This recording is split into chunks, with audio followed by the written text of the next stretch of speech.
Të nërmiq, selamu alaikum, mirë se rishjemi sërish në takimin e përditshëm me këtë muaj begat Ramazanit, jemi në emisionin Agjërimi na edukon. Agjërimi është një shkollë edukimi për cilësinë për nesh dhe nuk është një shkollë e cila na edukon vetëm në parim. Agjërimi dhe feja islame në përgjithësi është një edukim i cili hyn në detajet e jetës tonë, për t'i pasuruar dhe ato që ndoshta konsiderohen element rutin apo element të përditshmërisë, për t'i ngritur në nivelin e adhurimit, për t'i ngritur në një nivel fisnikërie dhe një nivel të cilin e bën njeriu me më tepër dinjitet dhe me më tepër besim gjithashtu. Për të folur mbi përshëndetjen, se çfarë rëndësie ka përshëndetja, cilat janë përshëndetjet e kërkuara, e pëlqyera, cili është problemi i atij që përshëndeti i parë, cila do të jetë forma e kthimit të përshëndetjes, këto dhe të tjera ne kemi kënaqësinë që t'i ndajmë me hoxhën e nderuar i cili vjen nga Shkupi, hoxh Vedat Skënderi. Hoxh, mirë se vini. Mirë se vini. Allah ju shpërblet për ftesën. Amin. Zotin subhanallahu se Zoti na bën na furnizon me një agjerim të lehtë dhe të planuar, pa që ku dalim nesër para Zotit dalim faqebardh dhe me vepra të planuara. Allah ju shpërblet edhe një herë. Hoxh, cila është rëndësia e përshëndetjes në ndërtimin e marrëdhënieve të mira mes njerëzve? Përshëndetja ka ekzistuar gjithmonë, duket sigurisht një nevojë praktike për njerëzit. Po ndërkohë ky është një urë e parë në fillimin e komunikimit mes njerëzve. Sa rëndësishme është që të ruhet kjo urë, madje dhe të forcohet, pse jo?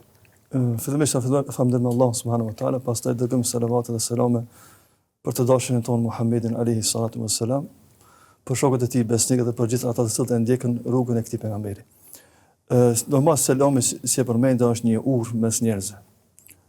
Normal që edhe Islami na ka nxitur për këtë çështje, qase përmes përshëndetjes, përmes selamit ne afrohemi me njëri tjetrin, na afron edhe zemra, na afron edhe idejat, na afron edhe gjithashtu afrohet edhe dashuria mes nesh.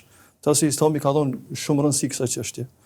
Bile ta shohim pak më vonë, ka bajgi do hadithe, bajgi do citatet pejgamberit alayhis salam që na kanë nxitur neve si ummet, më thon, si pjesëtar e kësaj feje, që ne me pas parasysh këtë çështje. Në vazhdimsi, më thon, me e ngjall mesin ton, më thon, çështjen e selamit përshëndetjes. Pra, nëse në mesin e një shoqërie, e një grupi besimtarësh veçanërisht, ka përshëndetje të vazhdueshme, është ky tregues i një shoqërie, po themi, e cila ka virtyte, ka vlera, është i tregues pozitiv për marrëdhëniet mes atyre njerëzve? Po, më thon, padyshim, më thon. Pejgamberi sallallahu alajhi wasallam thotë në një hadith, nuk do të hini në xhenet derisa nuk besoni. Edhe s'keni me besu derisa nuk duheni mes veti. Dhe nëse atë jep një këshill, një vërejtje, një çështje që neve nëse kemi parasysh këtë, do të jemi më të afër me një tjetër, afshu selam bejnakum. Edhe shpërndani selamin mes jush, kjo do të vazhdon më tepër dashurinë. Pra këtu është efekti i kësaj çështje. Ne, më thonë, nëse kemi parasysh këtë çështje, do të jetë shkak, më thonë, selami dhe përshëndetja, që ne më qenë më afër një tjetrit, më thonë. Kjo është një ndër efektet, më thonë, e kësaj çështje. Më thonë, selami, më thonë, dashojmë edhe më andejna, më thonë, bagi do çështje janë që ne, më thonë, përmes selamit i kemi thjerë ata barrierat mes nesh. Gjithashtu, më thonë, selami tregon edhe modesti. Dashojmë më andej, më thonë, ka disa hadithe, me selam ju ka thonë selam, ju ka përshëndetur edhe fëmijët gjatë rrugës. E kjo tregon më thonë modesti, tregon që i hapur me secilin. Nuk je i veçantë për tjerëve, më thonë. Dhe ti je thjesht një rob i Zotit je, që adhuron Allahun sikur këtë besimtar tjerë. Pra, në mënyrë përmes përshëndetjes ti i uron tjetrit një lloj mirëseardhje, i cili pastaj ka gatishmërinë që edhe ndoshta pse jo, nëse ka një kërkesë ta bëj, nëse ka një porosi ta jap, nëse ka një vërejtje, e kundërta nëse dikush nuk të jep pas përshëndetje, është e vështirë që të komunikosh me të. Si e përmendëm në fillim, më thonë, është një urë, më thonë, që krijohet mes njerëzve. Sa më thonë, jep një vërejtje tjetër, thotë me një hadith sallam, inna abkhal an-nas man yabkhalu bis-salam. Njëri më kopratës është ai i cili, më thonë, tregohet kopratës ndaj selamit, ndaj përshëndetjes. Pse kjo kopratësia kështu? Ka ti më thonë nuk sa ke thonë mundsinë që ai mu afro me ti. Pa i tregu kopratës në sjellje. Tasi çështja e selam përshëndetjes më thonë jep mundsinë që ai mu afro me ty dhe me shpreh mendimet, me tregu dashurinë ndaj tyje, me kaq ndaj hall me tyje e kështu me radhë. Pra çështja e selamit është çështje madhore, hamda që kemi këtë fe që është e përsosur, më thonë, në gjitha aspektet. Hoxh, në mesin e besimtarëve është e natyrshme që të përshëndeten me selam. Kjo është përshëndetja, po themi, simbolike e gjithë besimtarëve, është universale, kudo që janë besimtarë, qofshin këta shqiptar apo të huaj. Mirë po ka njerëz të cilët ndoshta nuk janë shumë të familiarizuar me përshëndetjet islame, veçanërisht në Shqipëri ose në zonat caktuara ku komunizmi ka ekzistuar për dekada të tëra, ka bërë, po themi, ose pasojat e tij më saktë kanë qenë që ka dobësuar, madje ka zhdukur të gjitha këto tradita që ne i kemi patur dikur. A vlen që të përshëndetemi edhe me të tjerët, a vlen që të përshëndetim edhe në forma më të përgjithshme, se ndoshta selami nuk e kuptojnë. Vërtet, më thonë, gjitha llojet e përshëndetjes më thonë janë të pranuara, nga se përshëndetja në esencë më thonë tregon respekt dhe dashuri, më thonë, ti afërsi me tjetrin. Këto gjitha shprehjet tjera që përdoren në popullin tonë, qofshin në Maqedoni, Shqipëri, në Kosovë, janë të mirëseardhura në Islam. Po normal, më thonë, nëse besimtari kemi disa shprehje caktuara, sikur më thonë selami, këtë rast më thonë, është mirë ne si besimtar me ngjall mesin tonë këtë çështje, por edhe nëse përdorim shprehje tjetër nuk prish punë, më thonë. Se më rëndësia është, më thonë, esenca e përshëndetjes është, më thonë, dashuria dhe mirëseardhja, më thonë, nëse ka kësi, më thonë, kjo natyrë, më thonë, është përshëndetje, më thonë, është mirëseardhur, padyshim. Ndërkohë, muaji Ramazanit është një muaj i cili ka një atmosferë që dallon nga gjithë muajt e tjerë të vitit. Këtu besimtarët takohen më shpesh me njëri tjetrin, kontaktojnë më shpesh dhe ndoshta është dhe mundësia ku përmes iftareve ose namazit teravive takohen me besimtarë që nuk i kanë njohur më herët. A duhet i kushtojnë rëndësi selamit në këtë atmosferë? A ka sevap, a ka shpërblim të shtuar selami në këtë kohë? Allah shpërblet. Si që përmende, një ndër synimet kryesore të agjerimit është edhe devotshmëria. Allah ka përmend në Kur'an tek ajeti i devotshmërisë la'allakum tattaqun, me qëllim që të bëni më të devotshëm. E prej devotshmërisë është edhe nëse ne i kemi zbatuar, më thonë, ata detyra ndaj njëri tjetrit. Pejgamberi sallallahu alajhi wasallam përmend në hadith, thot hakul muslimi ala muslimi sit. Muslimani ndaj muslimanit ka 6 obligime. Një ndër ta, thot idha laqitahu fasallim alayh. Kur të takosh, përshëndete me selam. Më thonë, ne nëse bëjmë më të devotshëm gjatë Ramazanit, kjo i bë që edhe obligime që kemi ndaj njëri tjetrit me qenë praktik. Kjo më thonë, agjerimi muajin e Ramazanit duhet edhe më tepër me shtu selame, sepse është një obligim që kemi ndaj njëri tjetrit. Një hak që kemi ndaj. Tasi më thonë, agjerimi duhet të jetë një piknisje e ndryshimit tonë, më thonë. Ma tepër ta shpërndajmë selame dhe përshëndetjen në mesin e dhëzve tonë musliman. Ju po thoni që selami është një hak ndaj njëri tjetrit, është një lloj obligimi. Që do të thotë se mosdhënia e selamit është një lloj hyrje në hak ndaj tjetrit, është një lloj treguesi i një besimi jo në nivelin e duhur ose së paku një besimi të keq kuptuar. Përmendëm edhe pak më herët, njeriu që nuk i jep selam të tjerëve është koprac. Ka tregu kopratësi, në sjelljen e vet. Se ka mësuar tjetrit më ofrua.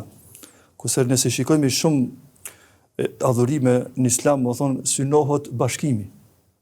Sikur Ramazani, iftari, namazet me xhamat, namazi i xumës, taravia, muajin e Ramazanit e kështu me radhë, pra synohet uniteti.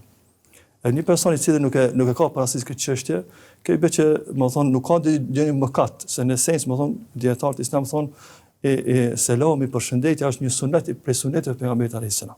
Nëse dikush nuk e praktikon këtë, nuk ka ndonjë mëkat, por i ka humbur shumë shpërblime. Pra është privu nga shumë shpërblime të mëdha. Kjo është më vonë. Që do të thotë selami ka shpërblime të mëdha dhe ne dimë që në Ramazan sevapet dhe shpërblimet janë shumë fisht. Madje shpesh janë dhe të pakufizuara, pa limit. Do thotë që dikush mund të marrë shumë sevape në këtë Ramazan, thjesht dhe vetëm duke i dhënë selam njerëzve, duke i uruar mirëseardhjen, duke i përshëndetur, duke i transmetuar, po themi këtë ndjenjën e vllazërisë përmes selamit. Vërtet, kjo është në muajin e Ramazanit shpërblimet të Zotit më shumë janë të vlefshme. Pse kështu? Se besimtari paramendoni adhuron Zotin. Adhurimi na afron tek Allahu. Afrimi jon tek Zoti duhet me reflektu në jetën tonë përditshme. E një ndër format e reflektimit është edhe afërsia me të tjerët. Kemi përmend namazit taravijes, pse ka atë vlerën e veçantë mu fal bashkarisht. Për shkak që me tregu unitet, afërsimin e tjetrin, edhe mu largu ata në fosja mes nes mu largue. Kjo është qëllimi, e iftarit, e namazeve me xhamat, namazi i xhumas e kështu me radhë, domethënë gjitha këta adhurime i shohim edhe Ramazan thekson veçanti, prapavia e kësaj është mund të ne me ofru me një tjetër më tepër. Kjo është më thonë. Ndërkohë ju thatë se mosdhënia e selamit është një kooperacie, më saktë është hadithi i Profetit alayhis salam, pra është kooperacie dhe kooperacia në një farë mënyrë kritikohet në fenë islame në mënyrë të vazhdueshme, qoftë tek ajetet kuranore, qoftë tek hadithet e Profetit alayhis salam. Po nga ana tjetër ju thatë se nuk mund të themi se është gjunafçar ai i cili nuk jep selam, pra është një qëndrim i ekuilibruar.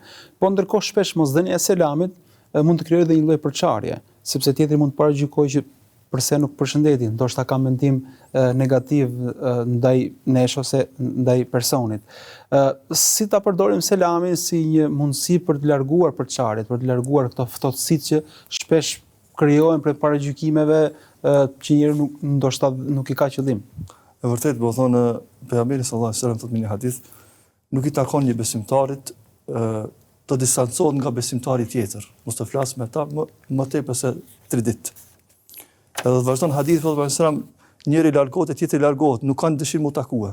Edhe shallot pejgamberi sallallahu alajhi wasallam thotë khairuhuma alladhi yabda bis-salam. Më i miri nga këta dy është ai i cili fillon me selam, me përshëndetje.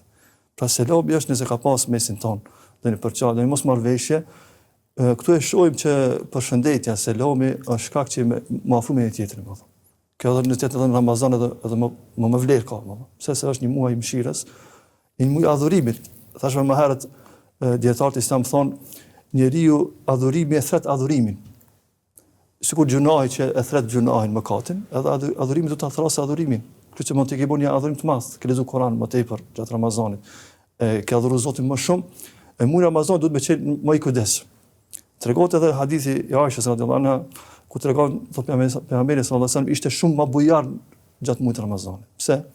Nga se takonte Xhibrilin dhe e lexonte Kur'anin. Edhe atë vit që pejgamberi sallallahu ndroi jetë e lexoi Kur'anin 2 herë. Por më thonë jetën e tij reflektonte takimin me Xhibrilin, me Kur'anin. Kjo është më arsyeja që përmendam pak më herët, adhurimi thet adhurimin. Nëse ne jemi adhurues të Zotit më tepër gjatë muajit Ramazanit, edhe kjo ndodh gjatë Ramazanit, edhe gjatë agjërimit, kjo duhet të reflekton edhe në gjitha sferat tjera jetës tonë përditshme. Gjithashtu jam i sigurt që edhe në këtë adhurim, se çdo adhurim tjetër, ka një etik, ka diçka që është ndoshta më e pëlqyer, ka diçka e cila kërkohet. Cilat janë disa nga etikat e formës së përshëndetjes, e formës së selamit. Allah subhanahu wa taala përmend në një ajet kuranor, wa idha huyitum bi tahiyatin fahayyu bi ahsani minha aw rudduha. Nëse përshëndetni me një përshëndetje, përshëndetni në formën më të mirë, ose të njëjtën formë. Këtu e shohim, më thonë dietar, kur tregojnë se si duhet të kthehet përshëndetja, duhet të kthehet në formë më të mirë se sa ai të ka përshëndet ty. Nëse të ka përshëndet me një zë më të ulët, të jash mitja kthesh me një zë pak më të lartë. Nëse ai të ka përshëndet edhe nuk është buzëqesh me ti t'ja kthesh përshëndetje me buzëqeshje.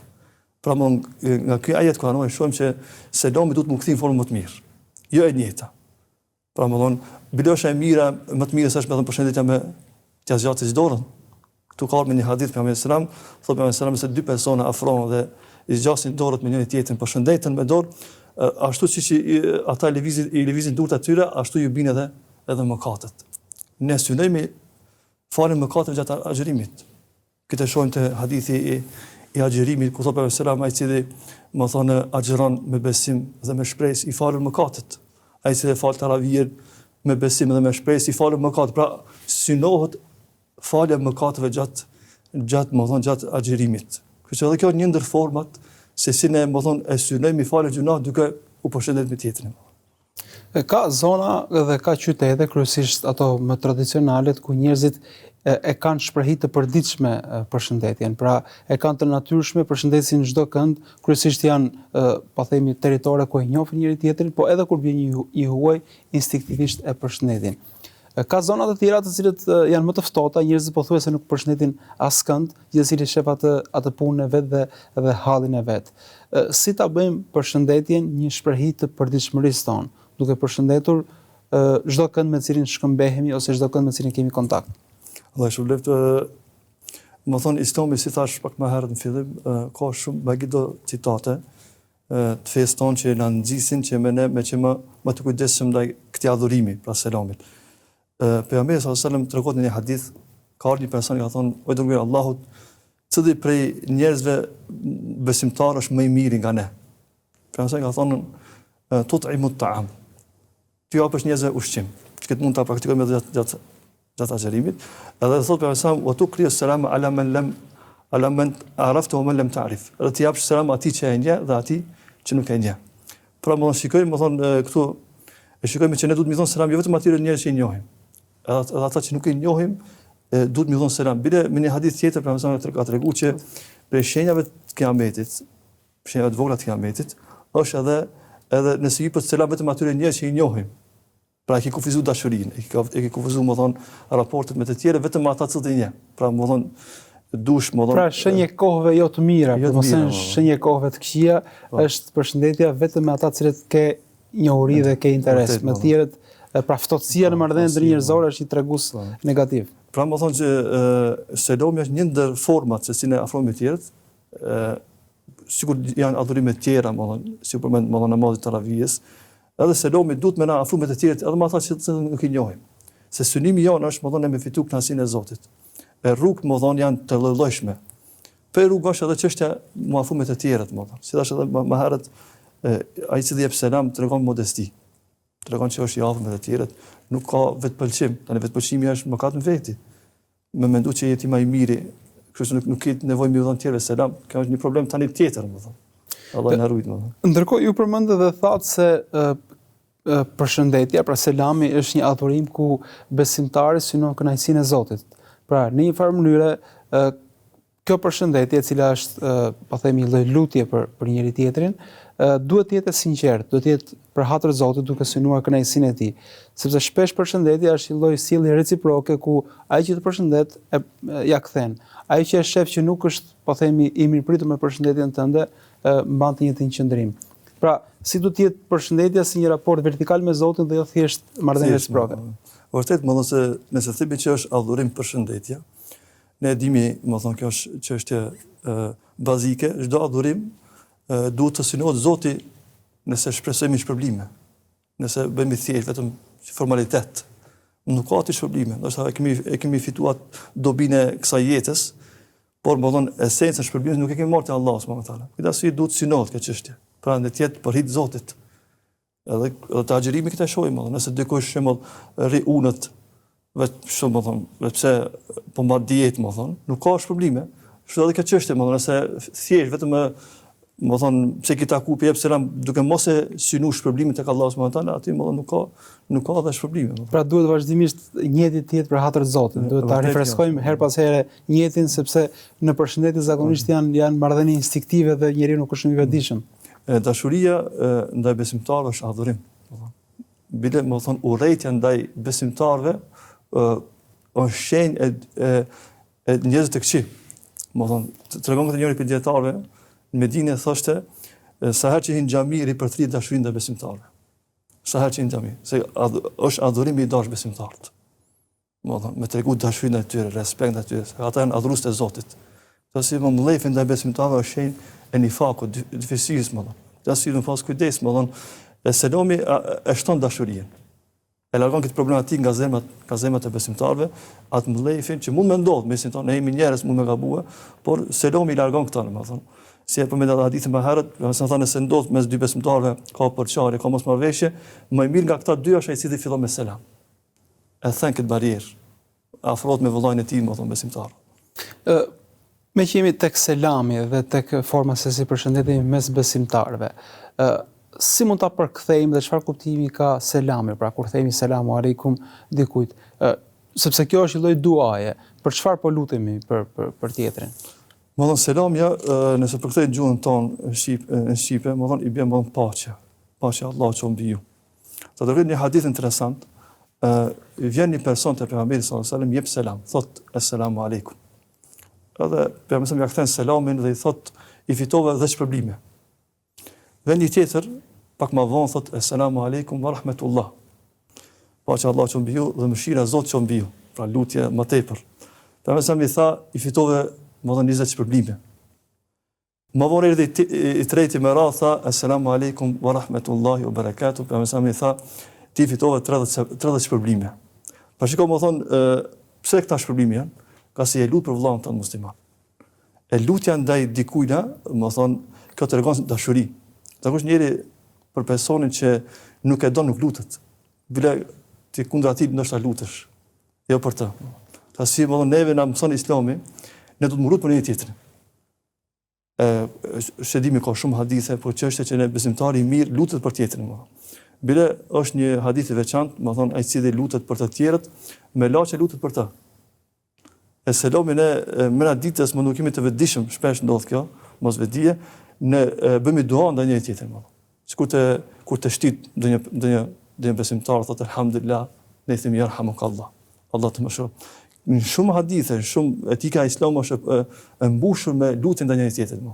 Edhe te selami synohet kjo, paqja e Allahut, mëshira e Zotit, bekatit e Allahut subhanahu wa taala, pra këta kuptime i ka më thonë përshëndetja selami.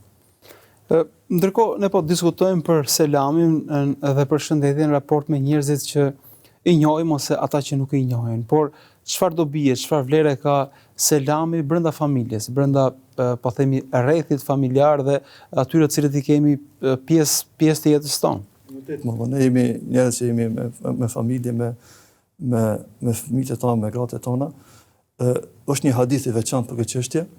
Pejgamberi sallallahu alajhi wasallam tregon Enesit, domethënë thotë pejgamberi sallallahu alajhi wasallam më tha një fjalë, edhe unë po ju tham juve. E ka përsëritur fjalët e pejgamberit sallallahu alajhi wasallam. Çfarë kishte thënë pejgamberi Enesit? Ja thonën ja buneja, ka thonë, o birim. Idha dakhalta ala ahlika fasallim alayh. Kur do të hysh në familjen tënde, në shtëpinë tënde, tek fëmijët e tu, fasallim alayh yakum barakatan alayk. Do të ketë begati, bereqet për ty, më thonë. Wa ala ahli bejtik, gjithashtu do të jetë edhe begati, mirësi për familjen tënde. Shikoj, më kjo hadith është i veçantë, më thonë, me pas kujdes, shpërblime më dhojë, bereqeti këtu është, më thonë. Sa herë që himi në shtëpitë tona, me ripërthi këtë çështje, me mi dhon selam familjarëve tonë, fëmijëve tonë, me qëllim që me fitu begatitë e Zotit. Selam më herët, lutja është. Pra mendoj ne mi lut për familjen tonë. Për fëmijët e tonë mi lutën që Allah me zbrit më dhon bine, më dhon qetësinë, më dhon mirësitë e tij. Pra së paku të mos tregojmë kopratës për familjen tonë, për mos tregojmë në rend të parë, më dhon. Ne kemi edhe ajetin kuranor, Allahu thotë, o ju që besuat, shpëtoni veten dhe familjarët e juaj nga zjarri i xhenemit. Nëse ja dëmi ndonjë person të mirë, fillimisht do të mjaftosh një herë familjes. Pra begatitë e Zotit, më thonë, i kemi këtu, më thonë. Momentin që hin familjen, hin shtëpinë tënde, përshëndeti me selam se këtu është, më thonë, begatia e Zotit subhanahu wa taala. Pra çdo përshëndetje është një lloj bekimi, është një lloj mirësie dhe mundësie që familja të jetë e begatuar. Ndërkohë, besoj që kjo begati dhe kjo mirësi vazhdon nëse dhe anëtarët e tjerë të familjes e kthejnë selamin ose në një farë mënyrë garojnë se kush do t'jap selamin i parë. Më thonë, këtu e përmendëm dispozitën e dhënies selamit, po dispozita me akthi selamin është edhe më më e rëndë. Këta djetarët islam që ka thonë, dispozita me akthi selamin është më thonë obligative. Ne përmendëm fillim me dhënë selam, tjetët me përshëndet është sunet.